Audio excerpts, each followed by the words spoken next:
हम लोग जानते हैं कि आप यहाँ तक कैसे पहुँचेंगे। वैष्णो देवी आने के लिए आपको कटरा या जम्मू तक आना रहता है। यहाँ तक आने के लिए बहुत से माध्यम हैं, तो सभी को वन बाय वन डिस्कस करते हैं। अगर आप ट्रेन से अपनी यात्रा को पूरा करना चाहते हैं तो आप कटरा या जम्मू तक बाई ट्रेन आ सकते हैं। सभी प्रमुख शहरों से जम्मू तक बड़े आसानी से आपको ट्रेन मिल जाएगी। अगर आपकी ट्रेन कटरा तक नहीं जाती है तो आप जम्मू में उतरकर जम्मू स्टेशन के बाहर बने स्टैंड से बस या टैक्सी लेकर कटरा तक पहुंच सकते हैं। बात बस की करें तो आपको यहाँ पर अलग अलग रेट की बस मिल जाती हैं। लोकल बस में आपसे 80 रुपए का चार्ज करते हैं, लेकिन लोकल पैसेंजर्स को उतारते हुए 48 किलोमीटर की दूरी के लिए 2.5 से 3 घंटे लगा देती है। डायरेक्ट कटरा तक वाली बस में आपसे 120 रुपए का चार्ज करते हैं। मात्र 1.5 घंटे में आपको कटरा पहुंचा देते हैं। एसी बस में आपसे 150 रुपए का चार्ज करते हैं। जम्मू कश्मीर स्टेट बस में आपसे 105 रुपए का चार्ज किया जाता है। ये बस भी कहीं कहीं रुककर आपको कटरा तक पहुंचाती है। अब बात करें टैक्सी की, तो टैक्सी वाले आपसे 1000 से 1500 रुपए का चार्ज करते हैं। मात्र 1 घंटे में आपको कटरा ड्रॉप कर देते हैं। दोस्तों, अगर आप दिल्ली, हरियाणा, पंजाब से बस के द्वारा माता रानी के दर्शन करने आना चाहते हैं तो इन सभी जगहों से आपको डायरेक्ट बस जम्मू या कटरा तक के लिए मिल जाती है। आप इन प्लेसेस से बस के माध्यम से भी यहाँ तक आ सकते हैं। दोस्तों, अगर आप अपनी प्राइवेट कार से आना चाहते हैं तो यहाँ तक आने के लिए ये एक बेस्ट तरीका रहता है। आप अपनी कार से भी यहाँ तक आ सकते हैं। अब बात करते हैं फ्लाइट की। अगर आप अपनी यात्रा को फ्लाइट से पूरा करना चाहते हैं तो आप जम्मू एयरपोर्ट तक आ जाइए। जम्मू आने के बाद में आप बस या टैक्सी के माध्यम से कटरा तक बड़ी आसानी के साथ में पहुंच सकते हैं। जम्मू से कटरा के बीच का रास्ता बहुत ही प्यारा और शानदार है। ऊंचे ऊंचे पुलों, पहाड़ों और बहुत सी सुरंगों को पार करते हुए दोस्तों अब हम लोग आ चुके हैं कटरा। दूर से ही माता रानी का प्यारा सा पर्वत आपको दिखाई देगा, जहाँ पर माता रानी विराजमान है। कटरा का बस स्टैंड यहाँ का सेंटर पॉइंट है। अब हम लोग जानते हैं कि हमें होटल कहाँ और कैसे लेना चाहिए। अगर आप अच्छा और बजट होटल लेना चाहते हैं तो आप माता वैष्णो देवी श्राइन बोर्ड के द्वारा संचालित निहारिका कॉम्प्लेक्स में रूम ले सकते हैं। बस स्टैंड के अंदर ही निहारिका कॉम्प्लेक्स बना हुआ है। दोस्तों, जो रूम आपको अदर होटल में 2500-3000 तक के मिलते हैं, निहारिका कॉम्प्लेक्स में उसी फैसिलिटी का यहाँ पर आपको 1200 से 1400 में रूम बड़े आसानी के साथ में मिल जाता है। यहाँ पर पार्किंग की फैसिलिटी बहुत ज्यादा अच्छी है। अगर आप अपनी कार के माध्यम से यहाँ पर आना चाहते हैं तो निहारिका कॉम्प्लेक्स आपके लिए बेस्ट ऑप्शन रहता है। निहारिका कॉम्प्लेक्स में ही आपको डोरमेट्री मिल जाती है। मात्र 100 रुपए में आपको एक बेड और लॉकर प्रोवाइड करते हैं, लेकिन लॉक आपको अपना यूज करना रहता है। ऐसे आप जब बस या टैक्सी से उतरते हैं तो बहुत से होटल वाले आपको मिल जाएंगे। आप अपने बजट के हिसाब से होटल ले सकते हैं। बजट होटल्स की बात करें तो यहाँ पर आपको डबल बेडरूम मात्र 500 में स्टार्ट हो जाते हैं। 3 बेड की बात करें तो 600 रुपए, वहीं 4 बेड की बात करें तो मात्र 800 रुपए से यहाँ पर स्टार्टिंग हो जाती है। आप अच्छे से बात करके एक प्यारा सा रूम यहाँ पर ले सकते हैं। तो चलिए दोस्तों, अब हम लोग जानते हैं कि यात्रा के लिए RFID कार्ड आप कहां और कैसे बनवा सकते हैं। दोस्तों, अगर आप जम्मू में उतर रहे हैं तो जम्मू में ही जम्मू स्टेशन के बाहर वैष्णवी धाम बना हुआ है। अगर आप भीड़ भाड़ से बचना चाहते हैं तो आप यहां पर भी अपना RFID कार्ड बनवा सकते हैं। अगर आप कटरा रेलवे स्टेशन पर आ रहे हैं तो आप यहां पर भी अपना RFID कार्ड बनवा सकते हैं, या आप कटरा बस स्टैंड के पास बने हुए रजिस्ट्रेशन काउंटर से भी अपना RFID कार्ड बनवा सकते हैं। अगर आप काराकोट मार्ग से अपनी यात्रा पूरी करना चाहते हैं तो यहाँ पर भी RFID कार्ड बनते हैं, आप यहाँ से भी बनवा सकते हैं। दोस्तों, ये RFID कार्ड आपका बाणगंगा मार्ग और नया ताराकोट मार्ग पर स्कैन किया जाता है। अगर आपके कार्ड में कुछ प्रॉब्लम हो जाती है तो यहाँ पर बने हुए काउंटर्स में आप इनको सही करा सकते हैं और अपनी सफलतापूर्वक यात्रा करने के बाद में इस कार्ड को आपको वापस करना अनिवार्य रहता है। तो चलिए दोस्तों, अब हम लोग जानते हैं सबसे जरूरी बात कि यात्रा के लिए आपको कौन सा मार्ग सबसे अच्छा रहेगा। माता वैष्णो देवी जी के भवन तक यात्रा के लिए 2 मार्ग बने हैं। एक पुराना मार्ग जिसे बाणगंगा मार्ग कहते हैं। दोस्तों, इस मार्ग के लिए आपको कटरा चौक से 1.5 किलोमीटर की दूरी पूरी करके बाणगंगा चेक पोस्ट पर आना रहता है। फिर बाणगंगा चरण पादुका मंदिर होते हुए 6 किलोमीटर की यात्रा पूरा करके आप अर्धकुमारी मार्ग पर पहुंच जाते हैं। फिर आप हिमकोटी मार्ग पर 5.5 किलोमीटर की दूरी पूरा करते हुए टोटल 13 किलोमीटर की यात्रा करके माता के भवन में आराम से पहुंच जाएंगे। और हमारा दूसरा मार्ग है नया ताराकोट मार्ग, जो कटरा बस स्टैंड से 2.5 किलोमीटर की दूरी पर स्थित है। यहीं से हमारा नया ताराकोट मार्ग शुरू होता है। फिर माता रानी के लंगर से होते होते हुए हम लोग 7 किलोमीटर की दूरी पूरा करके अर्धकुमारी मार्ग और हिमकोटी मार्ग पर पहुंचते हैं। फिर यहाँ से हिमकोटी मार्ग से 5.5 किलोमीटर की दूरी पूरा करके हम लोग माता के भवन में बड़े आसानी के साथ में पहुंच जाते हैं। दोस्तों, अगर आप घोड़ा, पालकी और पिट्ठू से जाना चाहते हैं तो आप बाणगंगा मार्ग से अपनी यात्रा को प्रारंभ कर सकते हैं, क्योंकि इसी मार्ग पर आपको घोड़ा, पालकी और पिट्ठू मिलते हैं। अगर घोड़े की रेट की बात करें तो अर्धकुमारी तक आपको 650 और भवन तक के लिए आपको 1250 रुपए पे करने रहते हैं। वहीं पालकी के चार्जेस की बात करें तो अर्धकुमारी तक 1800 और भवन तक के लिए आपको 3500 रुपए का चार्ज देना रहता है। बच्चों के लिए ट्रॉली की बात करें तो अर्धकुमारी तक 200 रुपए और वहीं भवन तक के लिए 350 रुपए का चार्ज किया जाता है। दोस्तों, अगर आप घोड़े, पालकी की भीड़ भाड़ से बचना चाहते हैं और आप साफ सुथरी और पैदल यात्रा करना चाह रहे हैं तो आपके लिए नया ताराकोट मार्ग सबसे अच्छा ऑप्शन रहता है। इस मार्ग पर घोड़ों से बच के चलने वाली प्रॉब्लम भी नहीं है और ना ही यहाँ पर कोई खड़ी चढ़ाई है। बहुत ही अच्छा और सुंदर मार्ग बनाया गया है। दोस्तों, पैदल यात्रा के लिए ये सबसे बेस्ट ऑप्शन है। आप अगर पैदल यात्रा करना चाहते हैं तो मेरी आपको यही एडवाइस है कि आपको नया मार्ग ताराकोट मार्ग से अपनी यात्रा को प्रारंभ करना चाहिए। तो दोस्तों, आज हम लोग इसी ताराकोट मार्ग से अपनी माता रानी की पावन यात्रा को पूरा करेंगे। तो माता रानी का नाम लेकर शुरू करते हैं माता रानी की पावन यात्रा। जय माता दी। दोस्तों, कमेंट बॉक्स में जय माता दी जरूर लिखें। आप कटरा चौराहे से ताराकोट मार्ग के लिए ऑटो भी कर सकते हैं। ऑटो में 4 पर्सन के लिए फिक्स 210 रुपए का चार्ज करते हैं और आपको ताराकोट मार्ग पर ड्रॉप कर देंगे। चलिए, ऑटो लेकर हम आ चुके हैं ताराकोट मार्ग पर। यहाँ पर आप अपना RFID कार्ड चेक कराइए और अब हम लोग चलते हैं माता रानी के भवन की ओर। रास्ते में जगह जगह पीने के लिए पानी की बहुत ही अच्छी व्यवस्था यहाँ पर की गई है।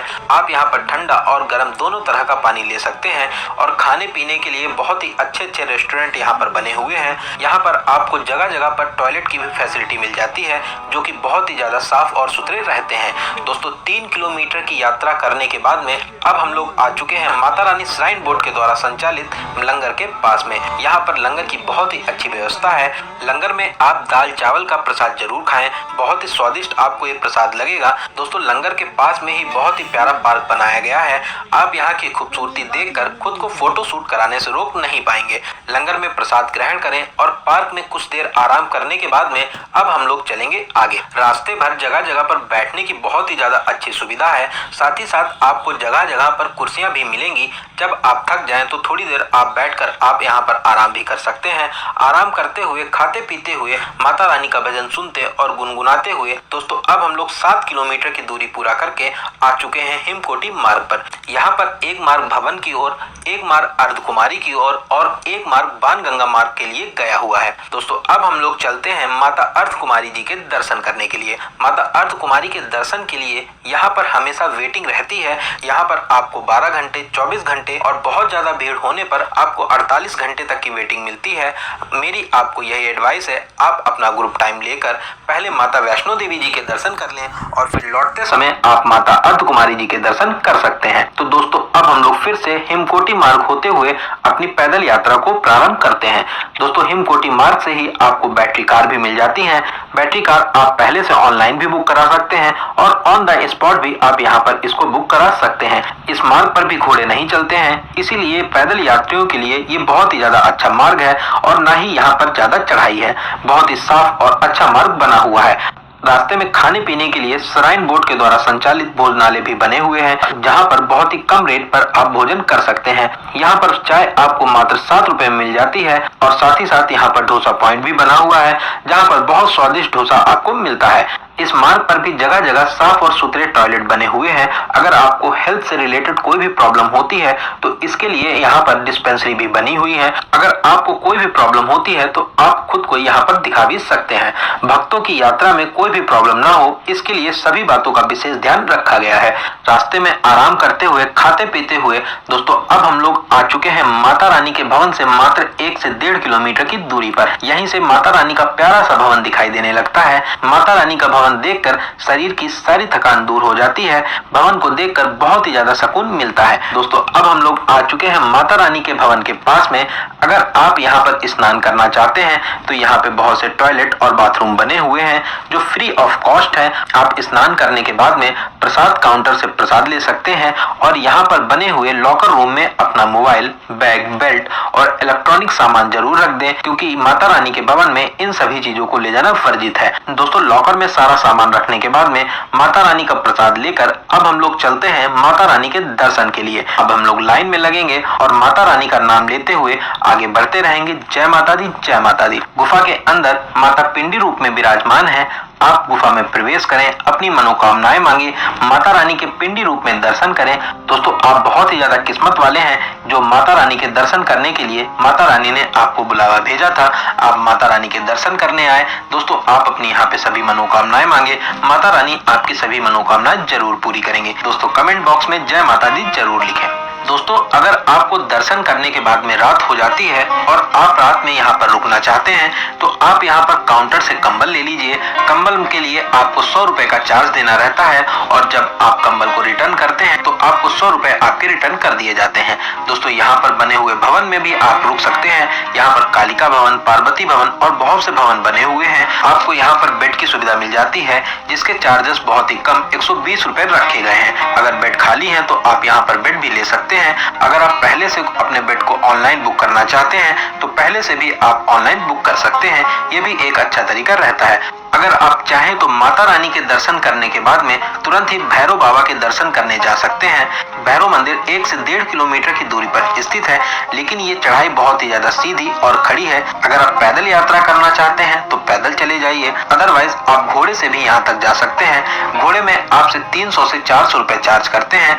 और दोस्तों अगर आप चाहें तो आप रोपवे के माध्यम से भी भैरव मंदिर तक जा सकते हैं। सुबह 7:45 से रोपवे की सेवा शुरू हो जाती है और शाम को 4:30 बजे तक रोपवे की सुविधा चलती रहती है। आपको राउंड ट्रिप के लिए 100 रुपए का चार्ज देना रहता है। आप रोपवे की सहायता से आराम से भैरव मंदिर तक पहुंच सकते हैं। आप भैरव बाबा के दर्शन करिए, अपनी मनोकामनाएं मांगिए, भैरव बाबा आपकी मनोकामनाएं जरूर पूरी करेंगे। भैरव घाटी से आप बहुत ही ज्यादा अच्छे नजारों को देख सकते हैं। आपको यहाँ पर बहुत ही खूबसूरत और शानदार नजारे देखने को मिलते हैं। यहाँ से आपको माता रानी का बहुत ही प्यारा और अलौकिक भवन देखने को मिलता है जिसकी सुंदरता मैं शब्दों में बयान नहीं कर सकता। इसके लिए आपको माता रानी के दर्शन करने तो जरूर आना पड़ेगा। दोस्तों भैरव बाबा के दर्शन करने के बाद में अब हम लोग चलेंगे नीचे। दोस्तों जब हम लोग रोपवे के माध्यम से नीचे आते हैं तो हम लोगों को ऐसा लगेगा कि हम लोग मंदिर की तरफ खींचे चले आ रहे हैं। दोस्तों ये पल आपकी लाइफ का बहुत ही ज्यादा खुशनुमा पल होने वाला है, क्योंकि इस पल में आपको बहुत ही ज्यादा सुकून और शांति मिलेगी। दोस्तों सामने माता रानी का अलौकिक दरबार है और हम लोग माता रानी के दरबार की तरफ खींचे चले आ रहे हैं। दोस्तों अब हम लोग रोपवे के माध्यम से नीचे आएंगे और अब हम लोग चलेंगे माता अर्धकुमारी के दर्शन करने के लिए। माता अर्धकुमारी के दर्शन करेंगे और बाणगंगा मार्ग या ताराकोट मार्ग होते हुए कटरा आ जाएंगे और अपने होटल में आराम करेंगे। चलिए दोस्तों अब हम लोग जानते हैं यहाँ पर खाने पीने की क्या फैसिलिटी है। दोस्तों यहाँ पर बहुत ही ज्यादा अच्छा और स्वादिष्ट भोजन आपको मिलता है। मात्र 100 रुपए से यहाँ पर थाली भोजन स्टार्ट हो जाता है। यहाँ पर बहुत ही ज्यादा अच्छे और साफ सुथरे भोजनालय बने हुए हैं। आप यहाँ पर बहुत ही अच्छे और सही रेट पे भोजन कर सकते हैं। चलिए दोस्तों अब सबसे जरूरी बात करते हैं बजट की। कितने बजट में आप इस पावन यात्रा को पूरा कर सकेंगे। दोस्तों मैं मान के चलता हूँ कि आप कम से कम 2 लोग तो माता रानी की यात्रा करने के लिए आएंगे ही। दोस्तों मात्र 2000 से 2500 के बजट में आप इस यात्रा को बहुत ही अच्छे तरीके से पूरा कर लेंगे। इस बजट में जम्मू से कटरा तक के लिए बस, कटरा में एक बजट होटल, यहाँ पर खाना पीना, ताराकोट मार्ग तक ऑटो इंक्लूड है। अगर आप VIP होटल लेते हैं और 3 स्टार रेस्टोरेंट में भोजन करते हैं, फिर दोस्तों जैसा आपका बजट हो उस हिसाब से माता रानी की यात्रा को पूरा कर सकते हैं।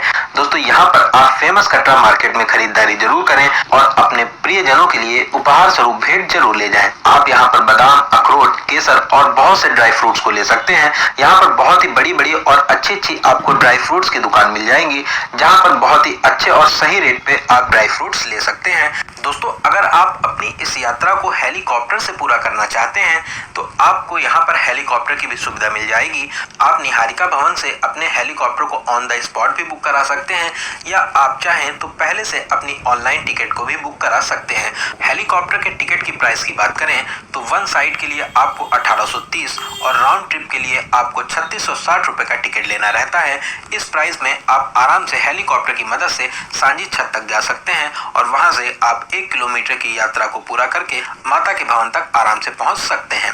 दोस्तों यहाँ पर आपको बहुत ही अच्छे और सही तरीके से हर एक छोटी बड़ी जानकारी दी गई है। अगर फिर भी आपकी यात्रा से रिलेटेड कोई भी क्वेश्चन रह जाते हैं तो आप हमें कमेंट के माध्यम से पूछ सकते हैं। आपके कमेंट का बहुत ही जल्दी रिप्लाई दिया जाएगा। दोस्तों वीडियो से रिलेटेड अगर आपके कोई सुझाव हो तो आप हमें कमेंट के माध्यम से जरूर बताएं, अगले वीडियो में उनको जरूर शामिल किया जाएगा। दोस्तों आपको ये वीडियो कैसा लगा और इस वीडियो को आप कहां से देख रहे हैं कमेंट के माध्यम से हमें जरूर बताएं। दोस्तों आपको अगर वीडियो अच्छा लगा हो तो वीडियो को लाइक करना बिल्कुल ना भूलें और आप किसी दूसरे वीडियो में खो जाएं उससे पहले चैनल को सब्सक्राइब कर लीजिए, साथ में बेल आइकन प्रेस करने के बाद में ऑल नोटिफिकेशन को जरूर क्लिक करें। तो चलिए दोस्तों अब मिलते हैं किसी अगले ऐसे ही इंफॉर्मेटिव वीडियो में। तब तक आप अपना और अपने परिवार का बहुत ज्यादा ख्याल रखें। आपकी यात्रा